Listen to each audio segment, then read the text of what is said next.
Ya se encuentra disponible la preventa del libro de 0 miligramos. Entrá a 0miligramos.com para adquirir el tuyo. Este capítulo aborda temas sensibles, dirigidos exclusivamente a adultos. Si vos o alguien cercano necesita apoyo, es importante consultar a un profesional de la salud mental. Bienvenidos nuevamente a 0 miligramos, un espacio para hablar de salud mental. En este capítulo vamos a hablar de salud mental en la generación Z.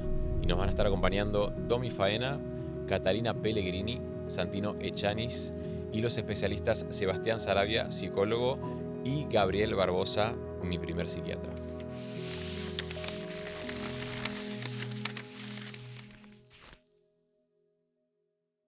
Bueno, esta entrevista es para mí la más fuerte de todas. Me estoy por encontrar, yo no lo vi, o sea, recién terminamos una entrevista y ahora va a entrar él, que es Gabriel Barbosa, que es mi primer psiquiatra en mi vida, el que hizo el famoso contrato, que he mostrado mucho en las redes. Estoy muy nervioso. No sé qué puede llegar a pasar. Me puedo llegar a poner a llorar, va a ser incómodo para él. No sé cómo está él, no lo veo hace 22, 24 años, no sé bien cuánto es el tiempo, pero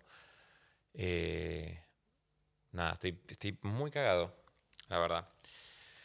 Así que, sí, díganle que venga.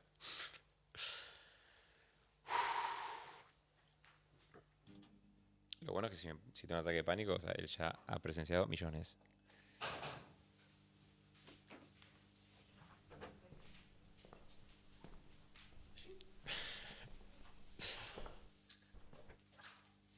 ¿Cómo te va? ¿Tanto tiempo?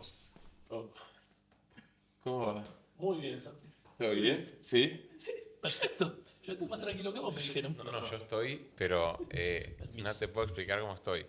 Bueno, no, antes estabas peor. Sí, antes estaba peor, por supuesto. Sí. Creo que es un poco, deben ser recuerdos, pero Sí, yo creo que sí. Hay mucho de recuerdo que agranda la situación, me sí, parece. sí, lo sé. Pero bueno, Pero es vos, genuino tu respuesta, yo la siento como muy genuina. sí. No, aparte, bueno, yo creo que vos ya algo sabés que yo, la primera vez que hablé públicamente de salud mental fue con este diario, que fue cuando te conocí. Entonces, para mí es muy fuerte y muy importante, de verdad, que estés acá hoy. ¿Cómo estás, Gabriel? Muy bien, Santi. Si bien al principio decían, me invita para su programa y no voy a saber qué comentar, qué decir.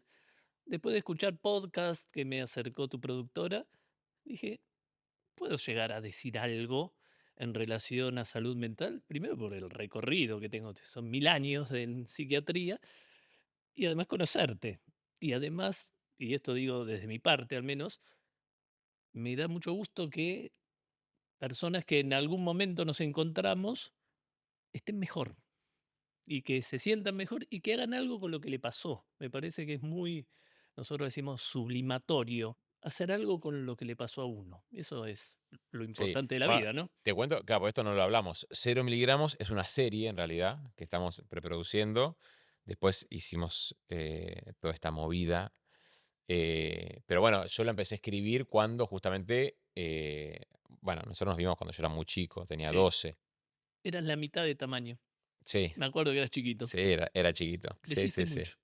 Bueno, empecé a escribir una serie justamente que la arranqué cuando dejé la medicación por completo, que yo quise dejarla por vergüenza, ¿no? Sí. Porque dije, bueno, yo no puedo estar tomando esto toda la vida.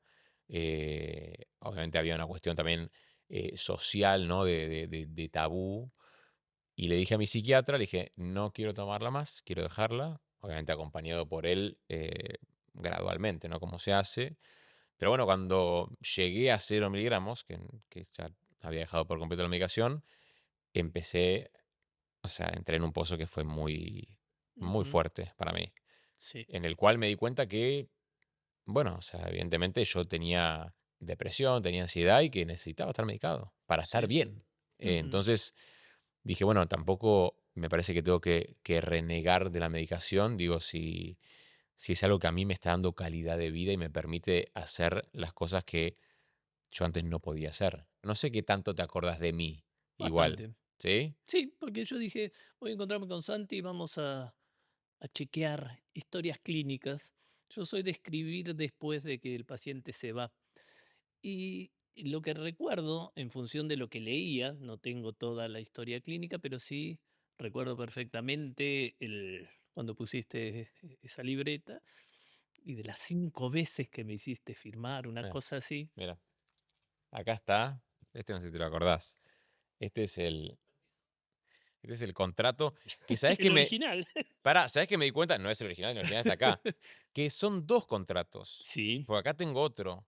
Tengo uno ajá. del 12 de junio que dice: Bueno, Doctor Barbosa jura que no voy a morirme ahogado por el ataque de pánico. Y ese habrá acá. sido el primero y este Este fue debe el ser. primero. Y el segundo ya fue, creo que con más miedo, que fue ese. Ujú. Que lo que no está ahí es esto. Que te hice firmar unas cuantas veces más con sello y Claro, todo. sí, eso de las 5 veces me lo Sí, sí, acordaba. sí.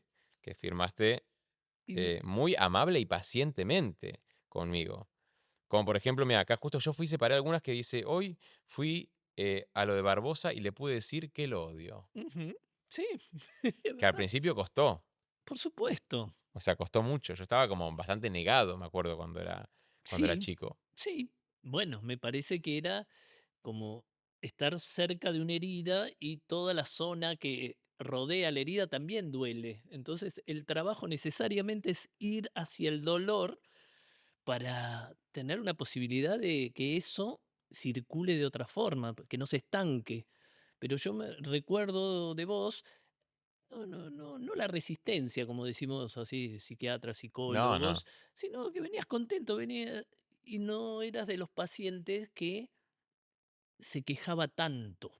Vos era lo que te pasaba, pero no era una queja, sino como eh, algo que no querías tener, pero no se lo adjudicabas al otro. Vos tenías una ideación muy, muy fóbica, muy, digamos, en un sentido obsesiva, porque era recurrente la idea, no te la podías sacar de la cabeza, pero tu presentación era cercana terapéuticamente hablando, y eso facilitaba las cosas. De hecho, nos veíamos a la mañana y yo recuerdo al principio venías con tu mamá y después, bueno, viniste solo y había progreso. Yo me quedé pensando cuando me empezaron a llamar por esto, por Instagram. Primero una paciente me lo dijo y después me llamó mi familia, mi sobrina, y me dicen, Santi te está buscando, ¿te acordás de Santi Talledo? Sí, ¿cómo no me voy a acordar de Santi Talledo?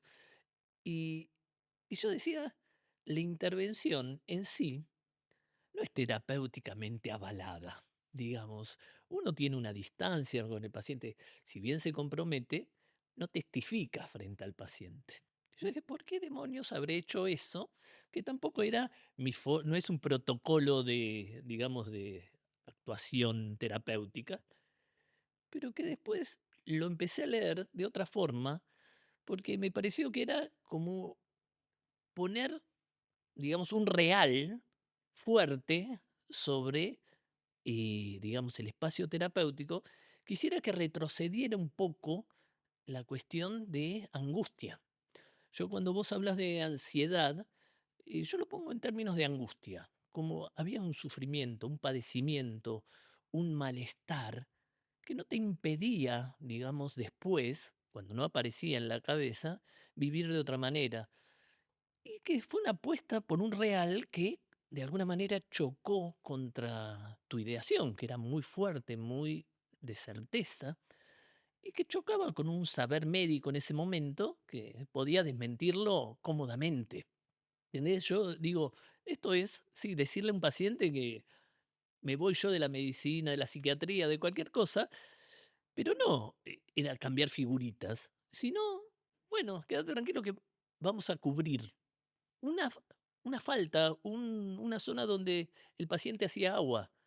El hecho de apostar por un paciente que estaba muy tomado por la sintomatología y le impedía una vida mejor. De hecho, que años después puedas hacer esto, me parece, no por ser el primero y el mejor, sí por ser quizás el primer psiquiatra, pero no porque haya hecho intervenciones mágicas. Me parece que queda de tu lado eso. nada, yo este proyecto también lo empecé un poco porque cuando yo tenía esta edad, no era como ahora que yo tenía la posibilidad de escuchar quizás esto que estamos haciendo o de ver las redes, que en ese momento no existían, las redes No. sociales, Instagram y todo lo que hoy en día se consume, la información, la sobreinformación también, por supuesto, que tiene también su lado positivo y su lado negativo. Yo siento que este es el positivo y que todos nosotros quisimos justamente hacer algo para las personas que quizás estaban como estuve yo en ese momento que te conocí, que más allá de tener la contención familiar, de conocerte a vos, de tener la suerte de tener un tratamiento psicológico y psiquiátrico, de no entender mucho qué pasaba afuera, de yo quizás estar con amigos míos, estar en el colegio y decir, no hay nadie que esté como estoy yo en este momento, que de hecho lo escribo mucho acá, ¿viste? Como esta cosa de por qué nadie está como estoy yo, o qué es esto que me pasa que no lo veo en otras personas de mi edad. Esto del dolor, esto de lo individual, esto de a nadie le pasa lo que a mí me está pasando, es una vivencia muy, muy propia que uno cree que no se entiende, que no se comprende, que solo a mí me pasa y que estanca un poco la circulación de ese malestar. Y cuando se estanca genera mucho más dolor. Yo creo que el hecho de hablar per se es terapéutico, no hablar con cualquiera, no es hablar con un amigo, habilita cierta catarsis, habilita cierta abreacción, se dice, como que te libera. Y a partir de ahí, de los contenidos que se liberan, uno va reformulando de alguna manera la forma de vincularse con ese dolor. Que quizás duela de la misma forma, pero que uno empieza a concatenar de otra manera en su historia. Y eso es lo que tiene de útil toda la psicoterapia. Vos estás haciendo con esto algo productivo respecto de lo que te pasó, pero en relación a mostrar unas alternativas a gente que puede no llegar a tener la posibilidad de contactos con agentes terapéuticos, vamos a decirlo así también. Creo que estamos en una época, yo diría, nefasta en términos de salud mental. Y no hablo solamente de política, hablo de una cuestión educativa, hablo de una cuestión económica, hablo de la pérdida de lazo solidario, hablo de pérdida de lugares comunes, que hacen que la persona cada vez esté más sola, los jóvenes cada vez estén más solos y que el dolor sea cada vez más grande. Y esto sí, el dolor no es transferible, no le podés, no te pueden acompañar en el dolor y sentir de la misma forma que vos. Pero también tenemos que hacerle ver a los chicos que hay algún tipo de dimensión posible de lo terapéutico. Cata, contame, ¿cuándo fue la primera vez que sentiste como ansiedad o que te diste cuenta que tenías? Creo que siempre fui una persona como muy ansiosa, pero nunca lo había, como que sentía que era parte de mi personalidad, quizás, como querer que todo salga como quería y anticiparme a todo. em, pero sí me acuerdo el primer día que tuve un ataque de pánico y ahí me di cuenta que era lo que tenía. Pero y en ese momento que te agarró un ataque de pánico, ¿vos qué pensabas? ¿Cuánto fue? ¿Cuántos años tenías? Tenía 13. ¿Y cómo fue ese momento? Claro, a mí me baja la presión muy seguido. Sí. Y me acuerdo un día estaba llegando tarde al colegio y estaba así, no sé, y tenía que armar un bolso porque me iba de viaje, no sé qué, y me empecé a sentir que me bajaba la presión y dije, uff, o sea, me senté porque no llegaba ni a comer, pues ya tarde, odio llegar tarde, entonces era como todo, y no lo pude controlar, empecé a llorar, pero desconsoladamente, que no sabía ni por qué estaba llorando, ni por qué no podía parar de llorar, y me acuerdo que ahí me agarró mi papá y me llevó al cuarto y me dijo, tipo, tranquila, no sé qué, respira. Yo me acuerdo que entré en pánico, le dije, no puedo respirar, me voy a morir. Me voy a morir, me voy a morir, me voy a morir. Y me dijo, tipo, no sé qué. Yo dije, no me entra el aire, o sea, realmente, tipo, me estoy por morir. Y me acuerdo que ahí me dijo, o sea, con palabras, estás teniendo un ataque de pánico. Y ahí fue cuando me di cuenta que era lo que estaba pasando y jamás había escuchado del tema. O sea, me acordé de haberlo visto en una serie, creo, y que decía que si vos te concentrabas en la respiración se te pasaba. Y dije, bueno, me vino ese momento y dije, ok, voy a hacer eso. Y ahí me acordé y empecé a respirar, pero yo no tenía idea de que eso pasaba, ni que me podía pasar, ni. Y a partir de ahí, o sea, ¿te empezó a pasar más seguido? Sí, a partir de ahí yo me acuerdo también que me pasó una vez y dije, ni idea, tipo, me acuerdo que ese día no fui al colegio y lo conté en mi grupo de amigas como, che, me pasó esto, pero como algo que te pasa una vez y no te pasa más.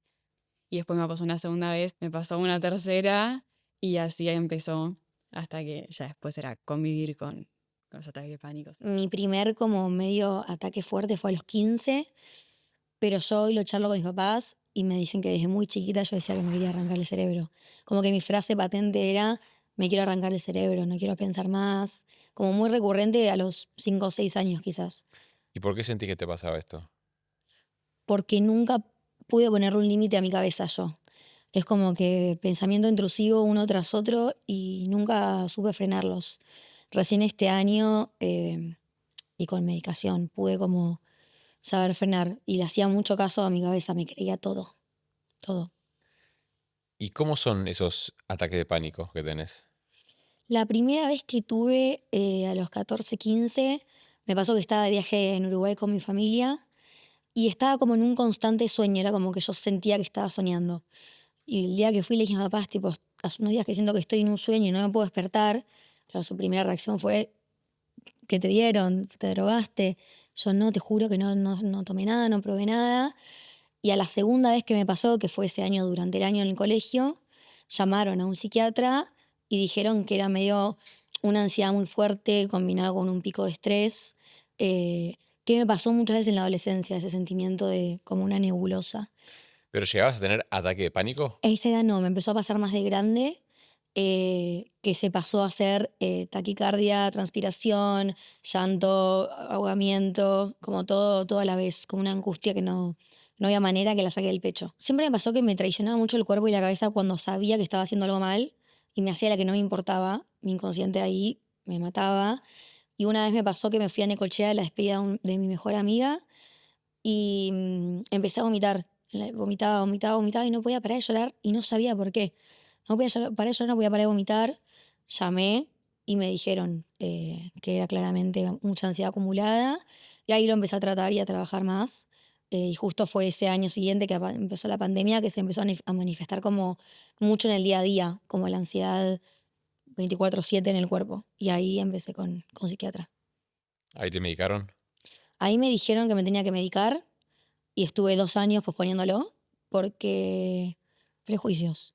Santi, ¿y tu entorno, tus amigos, lo saben? O sea, ¿se los contaste? ¿Saben lo que te pasa? ¿Entienden, o sea, lo que es el TOC, o sea, la ansiedad, los ataques de pánico, o no contaste nada? No, siento que sí, a algunas amigas les he contado alguna que otra vez, pero siento que como que, por lo menos en el entorno en el que estoy yo, que es con mis compañeros y lo que sea, siento que es como algo muy normal, porque tengo una compañera, un par de compañeras que tuvieron problemas más serios, qué sé yo, que se medicaron, y como es sabido en el curso, como que temas de salud mental no son tabú o lo que sea, entonces como que, bueno, te pasó esto. ¿Tus amigas igual o sea, entendían lo que te pasaba? No mucho, ¿No mucho? no, O sea, no conocían mucho lo que era un ataque de pánico. no, ninguna lo había pasado, ni conocía a Claro. nadie que lo haya Ni habían pasado. escuchado tampoco. No. Ok. ¿Y cuándo fue la primera vez que dijeron, bueno, vamos a ir a ver un psicólogo o vamos a ver un profesional por todo esto que estabas viviendo? Yo había ido antes a la psicóloga de chica Sí. y ese año justo había dejado y después del primer ataque de pánico mi familia medio como que me dijo, ok, vas a volver y ahí fue cuando volví a la psicóloga y le conté lo que me pasaba. ¿Y cómo fue, o sea, el tratamiento que hiciste en ese momento? Estuve como hasta marzo del año siguiente, yo el primero tuve en agosto, hasta marzo del año siguiente estuve solamente viendo a la psicóloga hasta que un día en mitad de una sesión yo me acuerdo de llorar y decirle que no los quería más y ahí fue cuando me dijo tipo, ok, vas a tener que ir a ver a tu psiquiatra. ¿Y te medicaron? Sí. ¿Y cómo fue ese momento para vos de decir, bueno, soy chica, me están dando medicación, ¿por qué tengo que tomar? Y yo no quería, me acuerdo que me contó que tenía que ir a ver a la psiquiatra y fui con mi mamá y me largué a llorar y le dije tipo, no entiendo por qué tengo esto, o sea, no lo quiero. Y la primera sesión yo dije, bueno, quizás si la actúo que estoy bien, no me da nada. Como que se cree que estoy perfecta y me acuerdo de intentar ir y mostrar lo mejor posible. Terminó la sesión y yo dije, es increíble, o sea, no se va a creer que no lo necesito. Y terminó y me dijo, tipo, ¿dormís bien? Y le dije, no, como hace un mes no duermo. Y ahí me dijo, ¿qué vas a empezar a tomar? Y fue O sea, tipo, vos habías actuado todo hasta que al final dijiste toda la verdad. sí. Y ahí dijeron, bueno, vas a tener que Y tomar ahí me dijeron medicación. que iba a tener que empezar a tomar medicación. Y no quería al principio, o sea, lo tenía como algo malo. Porque me daba mucha cosa, tipo, no sé qué, cómo se lo voy a decir a la gente, tipo, mis amigas, todo. O sea, te da vergüenza. Sí. ¿Qué te da vergüenza de eso? O sea, ¿qué es lo que vos pensabas que podían llegar a pensar, o sea, de vos? ¿O qué es lo que quizás decías, no, mejor que no se enteren de esto? No sé, como que quizás lo tenía mal visto, que con el tiempo entendí que no, pero que era para la gente loca, ¿entendés? Como que tenía tipo una enfermedad o algo y me daba vergüenza, como que no sé, tipo está en la mitad de una juntada con amigas, tipo no, acá que tengo que tomar una pastilla y todo, como no sé, que crean eso, que estaba tipo loca, literal, que necesitaba tipo una pastilla para estar bien. Yo te entiendo porque me pasó. Digo, yo empecé a los 12 años también a estar muy mal y a tomar bastante medicación. Y mucho tiempo estuve sin contarle a nadie. De hecho, cuando empecé a grabar mi primera novela, yo tenía 17. Y claro, el momento de tomar medicación era esconderme en un cuarto, que nadie me vea. Pero bueno, en ese momento también, o sea, la gente realmente decía que el psicólogo era para locos, o sea, como que era una época en la que no se hablaba tanto de estos temas. eh, pero bueno, viste que uno a veces, uno dice, bueno, hoy en día ya está todo como mucho más, hay mucha información, pero evidentemente hay mucha gente que también piensa que no, o sea, a ver, que es algo raro, que me avergüenzo de esto, que mejor que no se enteren porque van a pensar que estoy loca. ¿Y cómo fue la primera vez que pudiste decirlo, que le pudiste decir a tus amigas, che, mira, me está pasando esto, tuve que ir a una psiquiatra, me tuvo que medicar? O sea, ¿te costó? Sí, un montón. Em, Me acuerdo final del primer año que empecé con ataques de pánico, que yo todavía no estaba medicada. Era último día de colegio y no pude controlarme, largué a llorar y ahí fue la primera vez que le conté a mis amigas como que estaba mal y que venía con estos ataques de pánico más seguidos, como que no era fue una vez y ya está, sino que tenía y así que no me sentía bien. Y después como con el tiempo ahí fue, medio mis amigas empezaron a entender, fue como que voy a googlear a ver qué es esto, tipo cómo ayudarte todo. Y fue como, ok, sentirme mejor. Em, y cuando empecé con la medicación, me acuerdo de cortar la videollamada y la persona que le conté fue una amiga, le mandé un WhatsApp y fue tipo, che, me dijo que me tienen que medicar. Y fue como, bueno, tranquila, ¿entendés? Como entenderlo, como que si lo necesitas está bien. Y yo estaba, no puedo creer, tipo, no quiero, no quiero.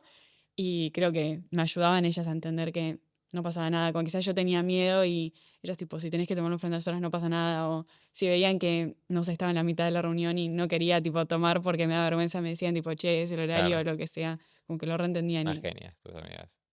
No, y aparte, o sea, me, me identifico mucho con lo que decís porque yo también las veces que tuve que contar siempre era con llanto, ¿viste? Porque obvio que nos cuesta mucho, o sea, nos angustia mucho también el tapar lo que nos pasa y el ocultárselo a la gente que queremos es también es muy difícil, es muy triste. Nada, está bueno también entender, viste, que nada, o sea, no hay nada de qué avergonzarse cuando uno está haciendo algo justamente para poder vivir mejor y estar más tranquilo en ese sentido. ¿Y cómo se lo tomaron tus padres? Eh, Cuando le dije que quería al psicólogo. Sí, Como que al comienzo no lo entendieron porque mi papá es como que mi papá y mamá siempre fueron como siempre fueron muy abiertos a todo, pero como que no lo entendían muy bien y yo como que se los tuve que explicar, mi hermano me ayudó mucho en eso, y bueno, pude empezar. Pero sí, fue difícil darles a entender porque por ahí son de una época, mis papás son bastante grandes, hoy tienen 60 y 50, y en su época no era algo común hablar de salud mental o lo que sea, y es como una persona tenía depresión o ansiedad y era un loco, al manicomio, qué sé yo. y cuando vos me contaste que tenés amigas que, Ujú, o sea, o que están medicadas o que tienen sí. problemas de ansiedad o ataque de pánico, y entre ustedes, ¿qué hablan? O sea, cuando se lo cuentan, ¿qué es lo que dicen? O sea, ¿ellas también las ves con vergüenza de sentir eso o es un tema que lo toman ya como algo más natural? Siento que una en específico, que casi que una de mis mejores amigas, cuando me lo contó, siempre lo contó bastante abierto, porque aunque ella lo sufrió, era como un trastorno, un TCA básicamente, pero que tenía ansiedad, estaba medicada durante mucho tiempo, hace poco le dieron el alta, pero como que a mí me lo podía contar normal, pero al resto de gente no, y era tipo, faltaba a la escuela de la nada un mes y estaba internada, pero yo lo sabía, por ejemplo, y un par no, pero bueno, como que entre nosotros también por la relación que tengo, me lo contaba y me lo contaba bastante abierto, por así decirlo, cosas que le pasaban mientras estaba internada, también con humor, por ahí me los contaba, pero bueno, también para poder lidiar con la situación que yo estaba pasando. ¿Cómo te afectaba la ansiedad y estos quizás ataques de pánico en tu vida social? No voy a hacer nada. Yo me acuerdo que quería salir a cenar con mi pareja y no podía por la ansiedad que me agarraba. Nos sentábamos, nos teníamos que ir. Iba a un boliche y me daba ansiedad la cantidad de gente y me quería ir. Era como que escabiaba para olvidarme la cantidad de gente, se me intensificaba la ansiedad, me tenía que ir. Y llegó un punto en que cancelaba todo, cancelaba planes, cancelaba cumpleaños. Perdí varias amistades porque no supieron capaz entender que era por la ansiedad. Era, bueno, nunca me querés ver, nunca querés venir a mi cumpleaños, nunca te querés mover. Si esto no es de a dos, yo acá no estoy. Y yo era como, ay, pero estoy mal, no es que no quiero ir, es que voy ahí y me hace mal. Los que pudieron entenderlo se quedaron y estuvieron en mi proceso. Y hay varios que ahí ya no están porque no supieron comprenderme. ¿Y cómo lo tomaron tus viejos? O sea, ¿entendieron lo que tenías? ¿Les costó? Lo entendieron desde el día uno porque a los dos les pasó.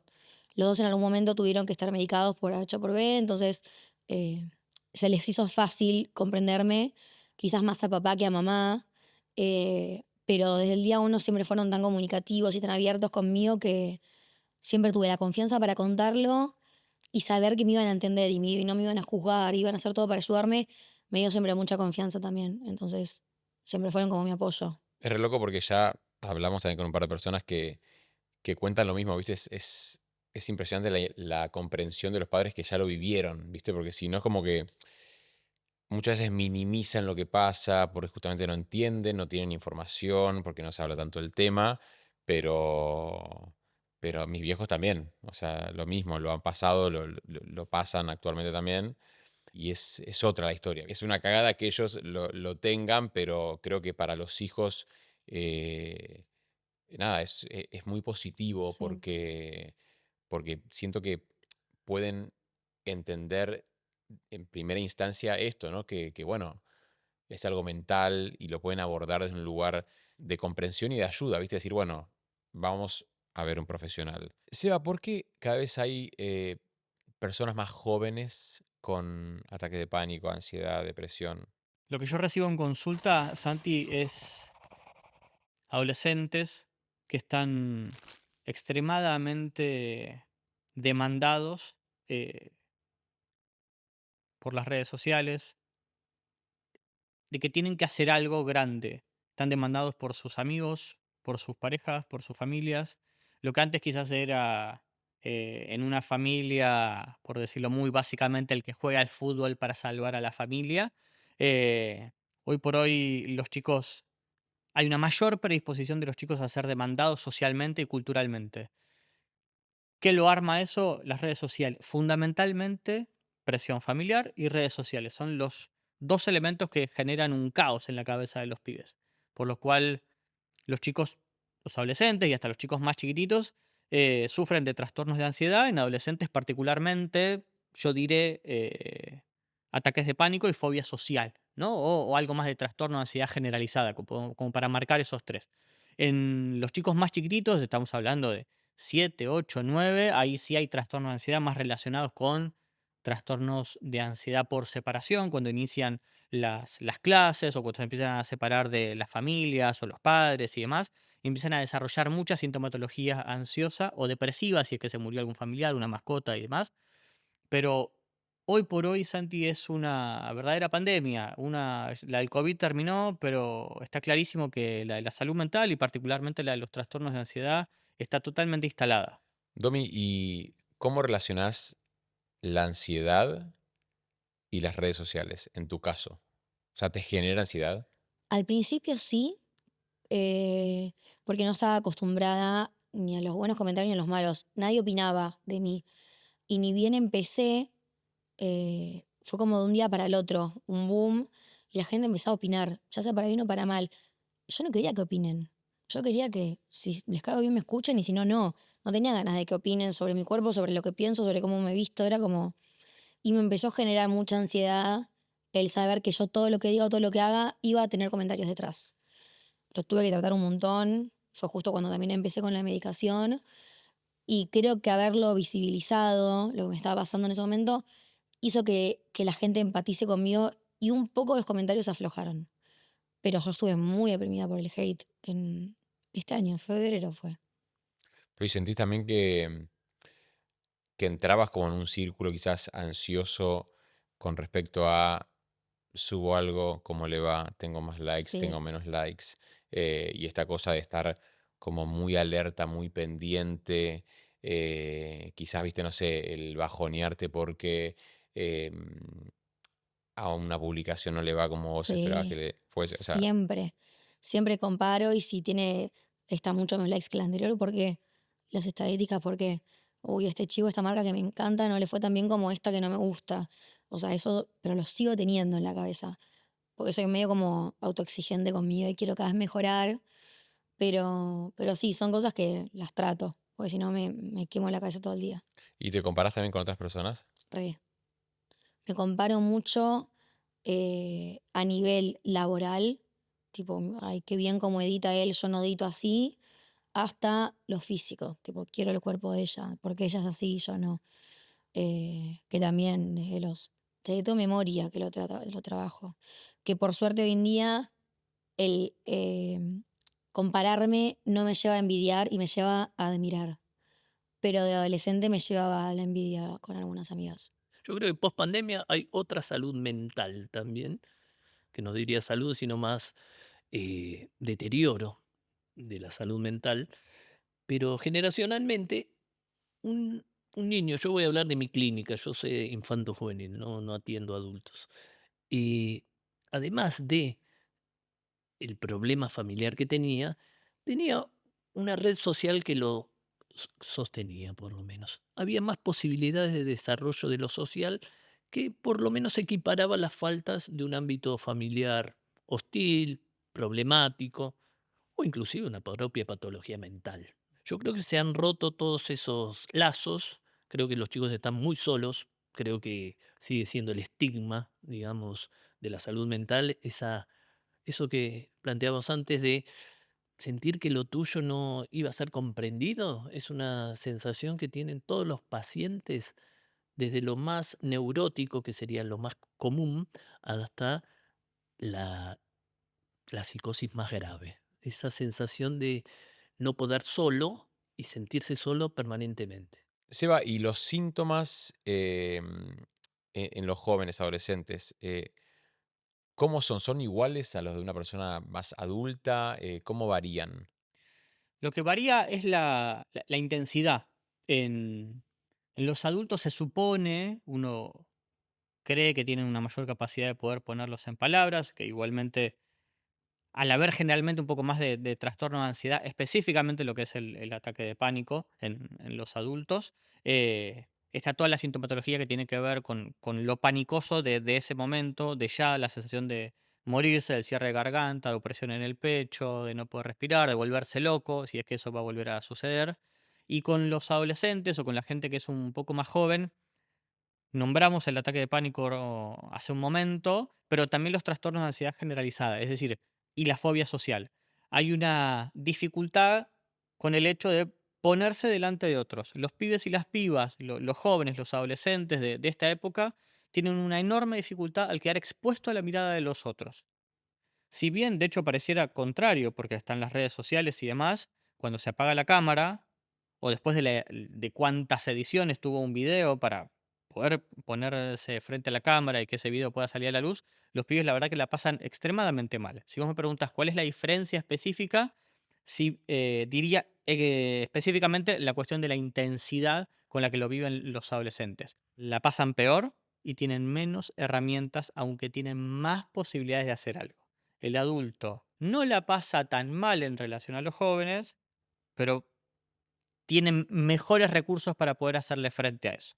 Seba, te pregunto esto porque yo cuando tenía 12 y tenía problemas de ansiedad y ataque de pánico y depresión, la gente no sabía mucho lo que sucedía y a mí obviamente me da mucha vergüenza contarlo. Hoy en día pasa eso también con los jóvenes, que les cuesta quizás decir lo que les pasa, les da vergüenza sentir lo que sienten o tener ansiedad, ataque de pánico. Por más que nos duela, la salud mental sigue siendo un estigma. Sí, lo que hay hoy es mayor visibilización, por supuesto. Lo que también genera la mayor visibilización es que haya más gente que nos estemos dando cuenta que esté padeciendo. Muchos pibes y muchas pibas que no sabíamos qué le pasaba o que quizás su familia no tenía idea qué era lo que le estaba pasando, en realidad ahora por lo menos le pueden poner un nombre. Ahí hay un trastorno de ansiedad, ahí hay depresión, ahí hay un trastorno de conducta alimentaria o lo que fuera. Digo, la visibilización de estas cosas o lo que a veces uno ve en redes sociales como alguien o en YouTube que uno comparte, por ejemplo, la experiencia de un ataque de pánico, el día que me desmayé, el día que me pasó tal cosa, o cómo sobrellevé una depresión y demás.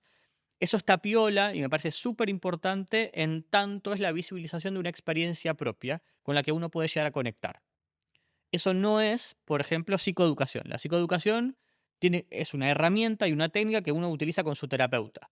¿Sí? Tampoco es psicoeducación si voy a buscar información de lo que creo que me pasa en redes sociales. Tampoco. Ningún posteo de Instagram es terapia. Sí, porque no es personal, o sea, cada cabeza es un mundo y justamente estás leyendo algo genérico que nunca va a estar hablando de mí. Exacto. El tema es que a veces se vende Sí. como si fuera la verdad. Lo que a mí me pasó del ataque de pánico es esto, y lo que te va a pasar es esto, la sintomatología es esta. Como yo me curé del ataque de pánico, miles de videos hay de eso, hice esto, esto y esto. Y no necesariamente tiene que servir para un otro o para uno, ¿no? Te sirvió a tal, punto. Experiencia totalmente subjetiva, personal y singular. Ya está. Sí me parece que es necesario desde donde se pueda, este es un espacio, por ejemplo, para visibilizar la problemática, para comentar experiencias personales, todo esto surge a partir de tu experiencia, para que cada persona pueda tener, aunque sea un ratito, para contar la suya. Y para decir, che, a mí me pasó así esto, a vos te puede pasar de otra manera. Entonces, lo importante de poder conocer lo que cada uno sufre es singular.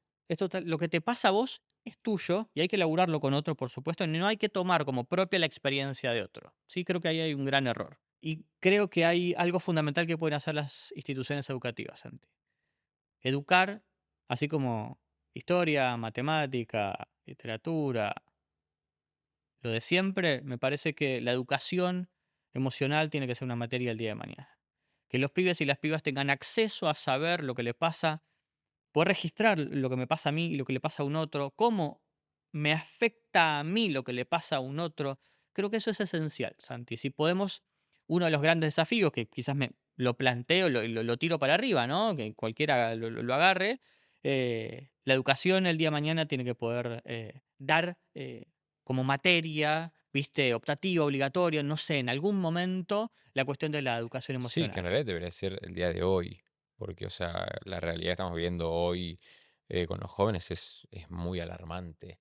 Entonces siento que también, viste, como hablar de un mañana es como que siento que se patea, es un tema de la salud mental que se posterga, se patea, no se pone sobre la mesa para mí como se tiene que poner. ¿Cómo es el tratamiento de un joven que va a hacerte una consulta? Una de las cosas que para mí es señera en relación al dispositivo clínico es evaluar los montos de angustia. Es decir, un paciente puede estar angustiado, pero tener una personalidad que puede sostener ese nivel de sufrimiento y enfrentar el padecimiento de una manera que vos podés contar con el paciente en forma ambulatoria. A veces el paciente no puede con su padecimiento y creo que la noción de riesgo cierto o inminente es para la internación, por ejemplo. Entonces, sí, la angustia provoca que el paciente quiera matarse. Entonces, tiene ideación suicida, tiene conatos de autolesiones. Entonces uno dice, ¿puede solo o lo necesitamos ayudar? A veces con la medicación se atenúa un poco el dolor y permite la elaboración de la circunstancia en forma ambulatoria psicoterapéuticamente. Creo que el monto de angustia es lo que a mí me sirve para evaluar mi intervención farmacológica, mi intervención restrictiva en términos de internación o la generación de un dispositivo ambulatorio ampliado que haga que el paciente se sienta contenido con terapias contextuadas. Gaby, ¿por qué pensás que aumentaron enormemente las tasas de suicidio en jóvenes? Yo creo que no hay redes de contención. Yo creo que aumentaron y es verdad. Yo creo que toda la temática del suicidio es muy difícil de abordar.